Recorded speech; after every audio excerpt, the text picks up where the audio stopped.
नमस्कार मित्रांनो, आर्य academy YouTube चॅनलवर सर्वांचं स्वागत आहे. मित्रांनो, आजच्या व्हिडिओमध्ये आपण एस-टी महामंडळ भरती 2026 पदे मित्रांनो, चालक आणि वाहक म्हणजे ड्रायव्हर आणि कंडक्टरचे पदे मित्रांनो आता निघणार आहेत. त्याच अनुषंगाने आपण प्रश्नपत्रिका संच क्रमांक 1 यामध्ये आपण सादर करणार आहोत, जे की तुम्हाला पुढील येणाऱ्या परीक्षेसाठी अत्यंत महत्त्वाचे प्रश्न ठरणार आहेत. तुम्ही जर चॅनल नवीन असेल चॅनल लाईक आणि सबस्क्राईब करायचं आहे. चला तर मग व्हिडिओला स्टार्ट करूया. प्रश्न पहिला असं बघा, महाराष्ट्र राज्य मार्ग परिवहन महामंडळ म्हणजे MSRTC ची स्थापना कधी झाली आहे? महाराष्ट्र राज्य मार्ग परिवहन महामंडळ म्हणजे MSRTC ची स्थापना कधी झालेली आहे? बघा, प्रश्न खूप महत्त्वाचा मित्रांनो. ऑप्शन क्रमांक 1 म्हणजे 1948ला स्थापना झालेली आहे. हे आपलं योग्य आन्सर होईल. प्रश्न क्रमांक दुसरा मित्रांनो, MSRTC ची मुख्यालय कोणत्या ठिकाणी? बघा, MSRTC चे मुख्यालय हे कोणत्या ठिकाणी आहे, असा पण तुम्हाला प्रश्न विचारला जातो. ऑप्शन क्रमांक 3 म्हणजे मुंबई या ठिकाणी आहे. हे आपलं योग्य आन्सर होईल. प्रश्न क्रमांक तिसरा मित्रांनो, भारतातील सर्वाधिक रस्ते वाहतूक करणाऱ्या सार्वजनिक संस्थेपैकी एक कोणती आहे? बघा, संस्थेपैकी एक संस्था कोणती आहे, असा प्रश्न मित्रांनो. भारतातील सर्वाधिक रस्ते वाहतूक करणाऱ्या सार्वजनिक संस्थेपैकी एक संस्था कोणती आहे ती आपल्याला ओळखायची आहे. ऑप्शन क्रमांक 2 म्हणजे MSRTC. काय मित्रांनो, MSRTC ही एक संस्था आहे. हे आपलं योग्य आन्सर होईल. प्रश्न क्रमांक चौथा मित्रांनो, महाराष्ट्र राज्य मार्ग परिवहन महामंडळाची म्हणजे MSRTC ची स्थापना कोणत्या कायद्याअंतर्गत झालेली आहे? बघा, महाराष्ट्र राज्य मार्ग परिवहन महामंडळाची स्थापना म्हणजे कोणत्या कायद्याअंतर्गत झालेली आहे? ऑप्शन क्रमांक 2 म्हणजे रोड ट्रान्सपोर्ट कॉर्पोरेशन कायदा 1950 नुसार झालेली आहे. हे आपले योग्य आन्सर होईल. प्रश्न क्रमांक 5 मित्रांनो, भारतीय संविधान सभेचे कायमस्वरूपी अध्यक्ष कोण होते? बघा, भारतीय संविधानाचे सभेचे कायमस्वरूपी अध्यक्ष आपल्याला सांगायचे आहेत. ऑप्शन क्रमांक 2 म्हणजे डॉक्टर राजेंद्र प्रसाद हे भारतीय संविधानाचे कायमस्वरूपी अध्यक्ष होते. हे आपले योग्य आन्सर होईल.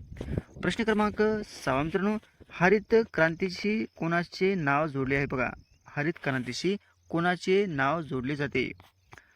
ऑप्शन क्रमांक 1 म्हणजे डॉक्टर MS स्वामीनाथन यांचे हरित क्रांतीशी नाते म्हणजे जोडले जाते. हे आपले योग्य आन्सर होईल. प्रश्न क्रमांक 7 मित्रांनो, भारताच्या राज्यघटनेतील समानतेचा अधिकार कोणत्या कलमामध्ये? बघा, भारताच्या राज्यघटनेतील समानतेचा अधिकार हा कोणत्या कलमामध्ये देण्यात आलेला आहे? ऑप्शन क्रमांक 1 कलम 14 मध्ये देण्यात आलेला आहे. काय मित्रांनो, कलम 14 मध्ये समानतेचा अधिकार हा देण्यात आलेला आहे. म्हणजे ऑप्शन क्रमांक 1 उत्तर आपलं योग्य राहील. प्रश्न क्रमांक 8 मित्रांनो, महाराष्ट्राचे राज्यपक्षी कोणते? बघा, महाराष्ट्राचे राज्यपक्षाचे नाव आपल्याला सांगायचे आहे. ऑप्शन क्रमांक 2 म्हणजे हरियाल. हरियाली हा महाराष्ट्राचा राज्यपक्षी आहे. हे आपले योग्य आन्सर होईल. प्रश्न क्रमांक 9 मित्रांनो, जय जवान जय किसान ही घोषणा कोणी दिली? बघा, जय जवान जय किसान ही घोषणा कोणी दिलेली आहे? ऑप्शन क्रमांक 2 म्हणजे लाल बहादूर शास्त्री यांनी जय जवान जय किसान ही त्यांनी घोषणा दिलेली आहे. हे आपले योग्य आन्सर होईल. प्रश्न क्रमांक 10 मित्रांनो, छत्रपती शिवाजी महाराजांचा राज्याभिषेक कोणत्या किल्ल्यावर झाला? बघा, छत्रपती शिवाजी महाराजांचा राज्याभिषेक कोणत्या किल्ल्यावर झालेला आहे? ऑप्शन क्रमांक 3 म्हणजे रायगड किल्ल्यावर झालेला आहे. हे आपले योग्य आन्सर होईल. प्रश्न क्रमांक 11 मित्रांनो, भारतातील पहिली मेट्रो रेल्वे कोणत्या शहरामध्ये सुरू झालेली आहे? भारतातील पहिली मेट्रो रेल्वे कोणत्या शहरामध्ये सुरू झालेली आहे? ऑप्शन क्रमांक 3 म्हणजे कोलकाता या ठिकाणी भारतातील पहिली मेट्रो रेल्वे सुरू झालेली आहे. कोणत्या ठिकाणी मित्रांनो? कोलकाता या ठिकाणी. हे आपले योग्य आन्सर होईल.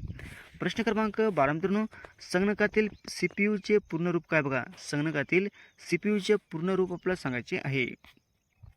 ऑप्शन क्रमांक 1 म्हणजे सेंट्रल प्रोसेसिंग युनिट, आपण त्याला CPU असे म्हटले जाते. म्हणजे ऑप्शन क्रमांक 1 उत्तर आपलं योग्य राहील.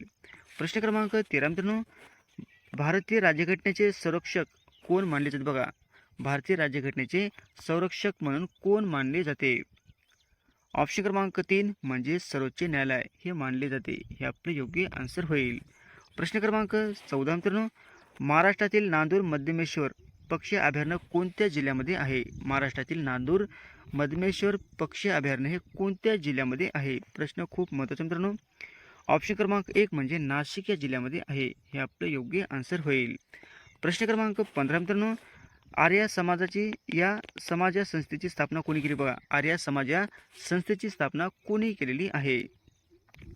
ऑप्शन क्रमांक 2 म्हणजे स्वामी दयानंद सरस्वती यांनी आर्य समाज या संस्थेची स्थापना केलेली आहे. कोणी केली आहे? स्वामी दयानंद सरस्वती यांनी केलेली आहे. हे आपले योग्य आन्सर होईल.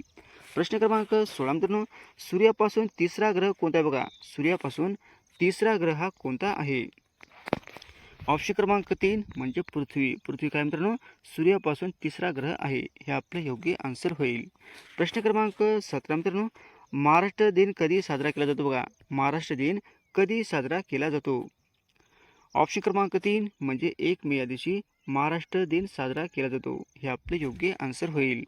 प्रश्न क्रमांक 18 मित्रांनो, DNA ची रचना शोधणाऱ्या शास्त्रज्ञामध्ये कोणाचा समावेश होतो? बघा, DNA ची रचना शोधणाऱ्या शास्त्रज्ञामध्ये कोणाचा समावेश होतो? ऑप्शन क्रमांक 2 म्हणजे वॅटसन आणि क्रिक. काय म्हणतात? वॅटसन व क्रिक यांचा समावेश होतो. हे आपलं योग्य आन्सर होईल.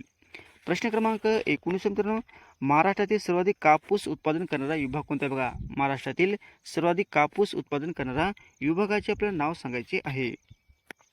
ऑप्शन क्रमांक 2 म्हणजे विदर्भ विभाग आहे. हे आपलं योग्य आन्सर होईल.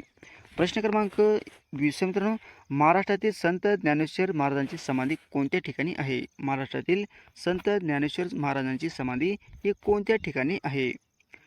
ऑप्शन क्रमांक 2 म्हणजे आळंदी या ठिकाणी आहे. हे आपलं योग्य आन्सर होईल.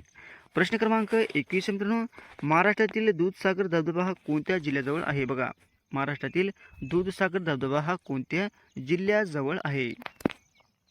ऑप्शन क्रमांक 1 म्हणजे सिंधुदुर्ग या जिल्ह्याजवळ आहे. हे आपलं योग्य आन्सर होईल.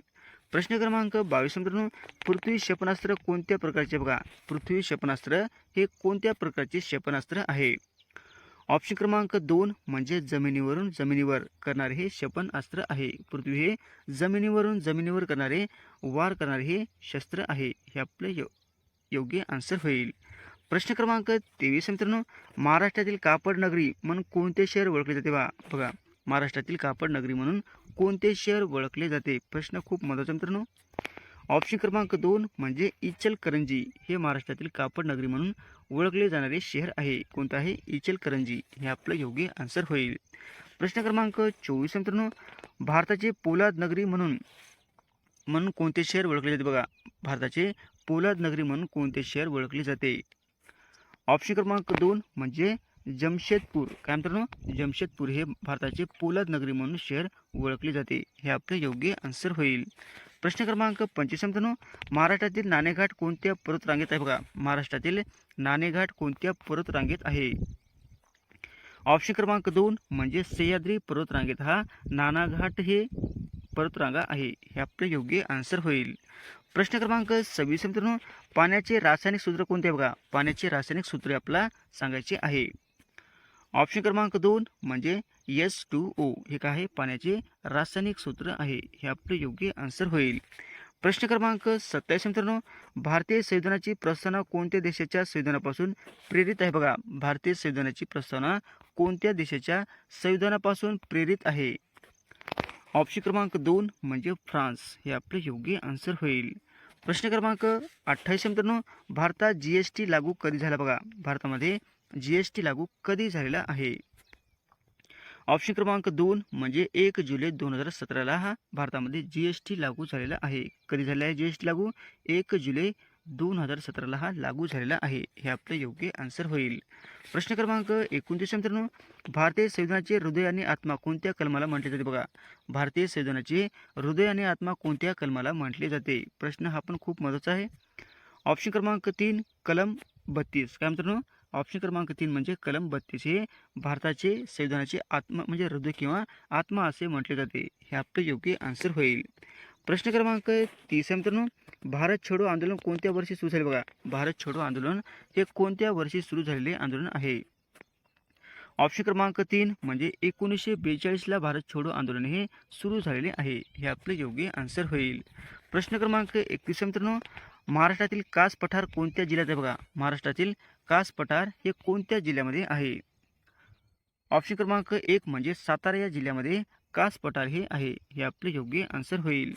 प्रश्न क्रमांक 32 मित्रांनो, लोकसभेचा कार्यकाल किती वर्षाचा असतो बघा. लोकसभेचा कार्यकाळ किती वर्षाचा असतो.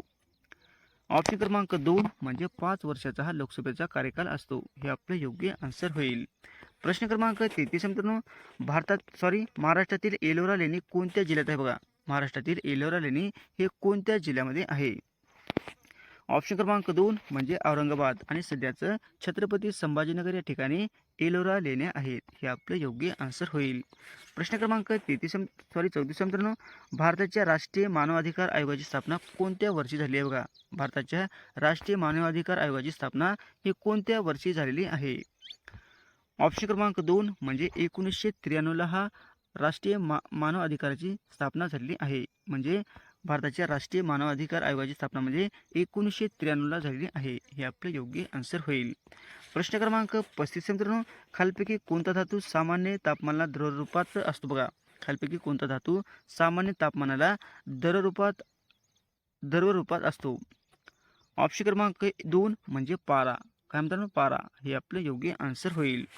प्रश्न क्रमांक 36 मित्रांनो, महाराष्ट्रातील मेळघाट व्याघ्र प्रकल्प कोणत्या जिल्ह्यात आहे बघा. महाराष्ट्रातील मेळघाट व्याघ्र प्रकल्प हा कोणत्या जिल्ह्यामध्ये आहे. ऑप्शन क्रमांक 1 म्हणजे अमरावती या जिल्ह्यामध्ये आहे. हे आपले योग्य आन्सर होईल. प्रश्न क्रमांक 37 मित्रांनो, रायगड किल्ला कोणत्या जिल्ह्यात आहे बघा. रायगड किल्ला हा कोणत्या जिल्ह्यामध्ये आहे. ऑप्शन क्रमांक 2 म्हणजे रायगड या जिल्ह्यामध्येच रायगड किल्ला आहे. हे आपले योग्य आन्सर होईल. प्रश्न क्रमांक 38 मित्रांनो, भारतीय संविधानाच्या संयुक्त बैठकीचे अध्यक्षपद कोण भूषवतो बघा. भारतीय संसदेच्या संयुक्त बैठकीचे अध्यक्षपद कोण भूषवत असतो. ऑप्शन क्रमांक 3 म्हणजे लोकसभा अध्यक्ष हा भारतीय संसदेच्या संयुक्त बैठकीचे ते अध्यक्ष असतात. हे आपले योग्य आन्सर होईल. प्रश्न क्रमांक 39 मित्रांनो, भारतात वित्त आयोगाची स्थापना कोणत्या कलमानुसार केली जाते बघा. भारतात वित्त आयोगाची स्थापना हे कोणत्या कलमानुसार केली जाते. ऑप्शन क्रमांक 1 म्हणजे कलम 280 नुसार भारतामध्ये वित्त आयोगाची स्थापना या कलमानुसार म्हणजे 280 या कलमानुसार केली जाते. हे आपले योग्य आन्सर होईल. प्रश्न क्रमांक 40 मित्रांनो, विद्युत प्रवाह मोजण्यासाठी कोणते उपकरण वापरले जाते बघा. विद्युत प्रवाह मोजण्यासाठी कोणते उपकरण वापरले जाते. ऑप्शन क्रमांक 2 म्हणजे अमीटर हे विद्युत प्रवाह मोजण्यासाठी हे उपकरण वापरले जाते. काय वापरले जाते मित्रांनो, अमीटर. हे आपलं योग्य आन्सर होईल. अशा होते मित्र आपले 40 प्रश्न अत्यंत महत्त्वाचे वारंवार परीक्षेला विचारले जाणारे. तुम्हाला जर व्हिडिओ आवडल्यास लाईक आणि चॅनलला सबस्क्राईब करायचं आहे. भेट पुढच्या व्हिडिओमध्ये. धन्यवाद.